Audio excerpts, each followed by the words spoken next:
Internet tonight, a lot of requests for a film that you made about 3 or 4 years ago, Kirkland Lang. It was about 6 years ago now. It seems like only a couple of years ago. It's been one of the regular things since we've been on Setanta. It's been on Setanta, Andy.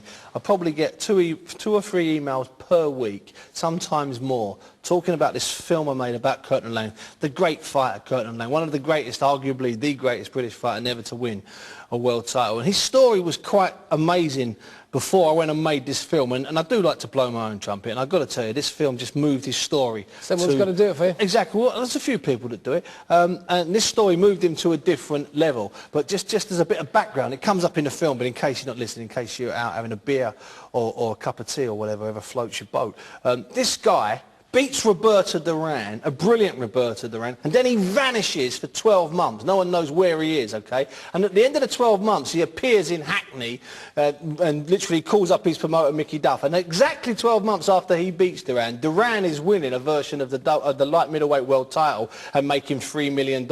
So that's the kind of mishaps that befell Kirkland Lang. It's quite a staggering story, and this film, if I may say so, is quite a staggering film. So by popular demand, we've got to show it tonight. OK, well, in which case, let's have a look as Buncey tries to find Kirkland Lang. Emotional story, Steve. Yeah, it's a cracking story, and it gets, I say that as a journalist, it gets worse, because about 3 weeks after we finished filming it, a guy called Paul Middleton made that film. He's a brilliant filmmaker. 3 weeks after we finished filming it, I got a phone call from Kurt's girlfriend. You saw her briefly in one of the shots there when I find him in the park. And she said that Kurt had been pushed off of a some four-storey flats, and he was in a coma. And there was a feeling that he wouldn't make it. He finally did make it, and he moved back in about 2004. That film was made 2003.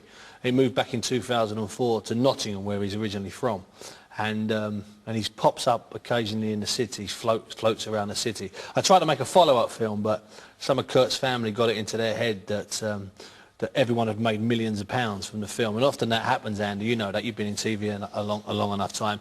You talk to people and they think that you get millions. I mean, I get a fortune compared to you, Andy. You appreciate that. But most people think that when you're on TV, that everyone's on hundreds of thousands of pounds. So I went to speak with Kurt's. I spoke to someone who's talking to Kurt's family, and they were looking for 50s and 60s and 70 grand for a follow-up. And I'd love to get involved with an evening that raises some money for Kurt, because he's got a teenage boy living down in North Wales. And it's a brilliant story. When I think of some of the garbage I get sent from people who want to make a film about boxing, and some of the absolute crap that I have to read, sometimes I even have to earn a £1 note on, I'm staggered that an update on the Kirkland Lang film has never been made. It's a brilliant, it's a great story. It's a terrible story, and at the same time a brilliant story.